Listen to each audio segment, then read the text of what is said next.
masaya, makulay at puno ng sigla. Ito ang naging selebrasyon kanina sa ika-49 anyos sa kaarawan ng probinsya ng Basilan.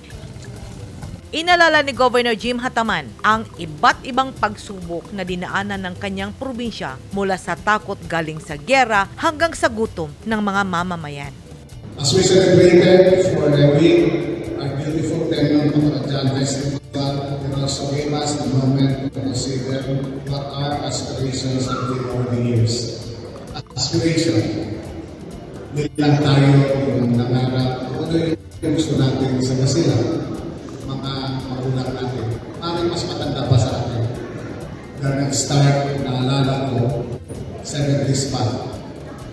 Nagkaroon na ng problema ang Basilan sa security, naging history, naging meron tayo ng espiritu at nakuha lahat. Kinain at umutan pa tayo sa effect ng isang security problem na meron tayo sa probinsya natin. Hindi lang kinain, kundi nakautang pa tayo. From yung physical to yung psychological, deteriorate pati yung economy natin, pati quality of life ng pamamayan dito sa Basilan.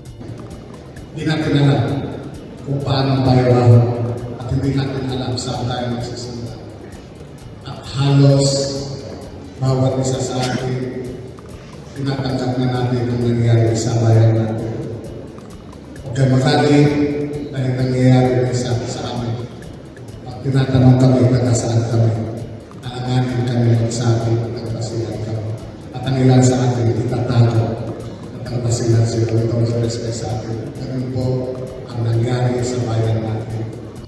Nakwento ni Governor Hataman na halos lahat ay nagtatanong kaya ba o kaya pa ba ng Basilan na tumayo sa mga hamon at dagok ng panahon. Mula sa isyu ng Abu Sayyaf hanggang sa kakayahan ng mga tao na bumuo ng isang malinaw, matiwasay at maunlad na probinsya. Hindi naging marupok ang mga lideres at mamamayan ng probinsya ng Basilan sa pagharap ng dagok. Bagkus, ginawa nilang gabay sa lahat ng pagsubok ang kanilang karanasan at sa tulong ng kanilang mga lideres, unti-unti silang bumangon at hinarap ang hamon ng panahon. Sa pagkakaisa ng mga lideres at Basileño at sa tulong ng nasyonal na pamahalaan at Bangsamoro Autonomous Region in Muslim Mindanao, unti-unting bumangon ang probinsya ng Basilan. Nagkaisa ang taga-Basilan upang isulong ang totoong pagbabago at kaunlaran. Mula sa wala, ngayon ay unti-unti nang nararamdaman ng mga mamamayan ang mapayapa at maunlad na probinsya.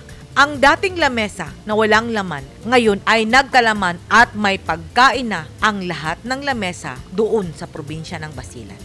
Subalit sa ngayon, bawat bahay, titignan nyo, may magkaroon na wala na rin yung pagbili ng baril, gumagawa na rin ang bahay sa mga areas. Dati, ang mga sasakyan, mabilis na tumakbo akyat at mabilis din na lumaba. Ngayon po, nagkasalubungan na yung sasakyan natin galing sa taas at yung galing sa masulat natin. Minsan, sa isang oras, pupunta lang sa Jollibee, bumili tapos ulit sa mga areas natin. Gusto ko po taos-puso pasalamatan kayo, especially ang security sector. Maraming salamat sa inyo sa mga panahon na kailangan namin ang tulong nyo, sa mga panahon na intindihin nyo kami, sa mga panahon na kinakailangan namin ng kaakibat, kaakbay, at kasama doon sa gusto natin mangyari, sa mga pangarap namin para sa Basilan hanggang kayo. Maraming salamat sa inyo. Hindi bumitiw ang mga mamamayan at ang mga lideres. Umaapaw ang pasasalamat ng gobernador sa lahat ng tumulong sa kanila upang bumangon at ngayon isang napakaganda at maunlad na ang probinsya ng Basilan. Ang probinsya ng Basilan ay binubuo ng 2 syudad at 11 munisipyo. Ang pag-usbong ng bagong Basilan ay isang ehemplo na kung magkakaisa ang mamamayan at gobyerno, abot kamay ang lahat ng pagbabago at kaunlaran. Edith Caduaya, News 10 Philippines. Stay safe!